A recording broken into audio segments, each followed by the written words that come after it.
অনেক দিন পর একটা কেকের ডেকোরেশন ভিডিও শেয়ার করব। কেকটা সিম্পল হলো, কেকটা দেখতে ভীষণ সুন্দর ছিল, সামনাসামনি কেকটা দেখতে ভীষণ সুন্দর লাগছিল।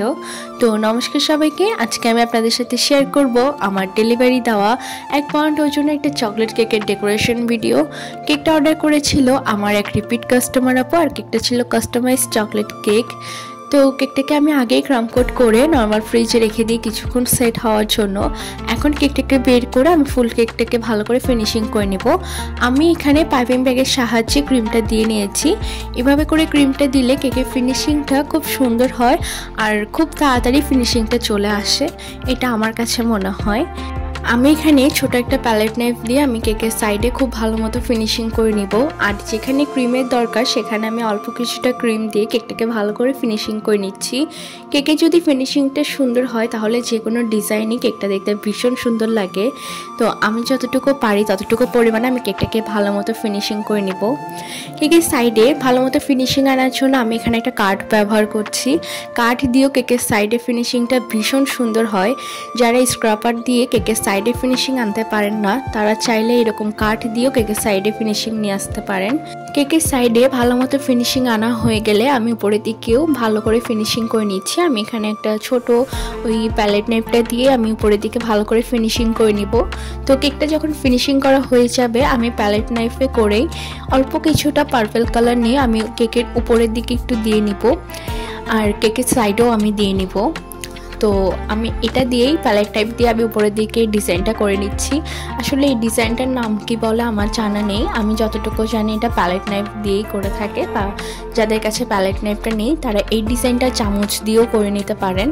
তো যাই হোক, এখন আমি ওই ক্রিমটা প্যালেট নাইফের সাথে যে ক্রিমটুকু ছিল ওইটুকু ক্রিম দিয়ে আমি কেকের সাইডে এরকম একটা শেড করে নিচ্ছি। আপু আমাকে বলেছিল যাতে কেকের মাঝখানে ডিপ কালারটা থাকে, মানে ডিপ পার্পল কালার থাকে, আর কেকের সাইডে একদম লাইট একটা পার্পল কালার থাকবে। এখন আমি ছোট একটা প্যালেট নাইফ দিয়ে আমি কেকের সাইডে একটা ডিজাইন করে দিব। তো আপু আমাকে যেরকম বলেছিল আমি ঠিক সেভাবে কেকটা রেডি করে নিচ্ছিলাম। তো এখন আমি কেকটাকে ডেকোরেশন করে নিব। আমি এখানে যে ফুলগুলো ব্যবহার করেছি এটা আমাকে আপু বলেছিল যাতে আমি এই কালারের ফুলটা দিই। আপু আমাকে যে ছবিটা দিয়েছিল ওখানে কেকের কালারটা ছিল হোয়াইটের মধ্যে আকাশি কালারের ফুল, বাট আপু বলেছিল ওখানে কেকের কালারটা একটু পার্পলের মধ্যে আর ফুলগুলো যাতে আমি পিঙ্ক কালারের মধ্যে দিই। তো আমি সেভাবে কেকটা রেডি করে নিচ্ছি। এই ছোটো ছোটো ফুলগুলো দিয়ে আমি এখন কেকটাকে ডেকোরেশন করে নেব। এই ফুলগুলো দিয়ে কেক ডেকোরেশন করলে আসলে কেকটা দেখতে ভীষণ সুন্দর লাগছিল।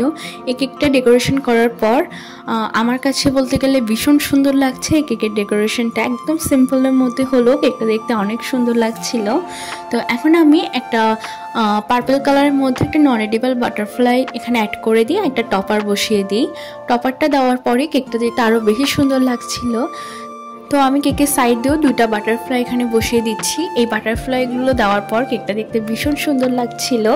তো বাটারফ্লাই দিয়ে আমি কেকটা ডেকোরেশন করা হয়ে গেলে আমি এখানে কিছু সিলভার কালারের সুগার বল এখানে বসিয়ে দিব। এই বলগুলো দেওয়ার পর যে কোনো কেকটা দেখতে ভীষণ সুন্দর লাগে, এই কেকটাও দেখতে অনেক সুন্দর লাগছিল। তো আমার কেক ডেকোরেশন করা অলমোস্ট শেষের দিকেই। তো আজকের এই সুন্দর একটা কেকের ডেকোরেশন ভিডিওটা আপনাদের কাছে কেমন লেগেছে সেটা আমাকে জানাবেন, আর আমার ভিডিওটি দেখার জন্য ধন্যবাদ।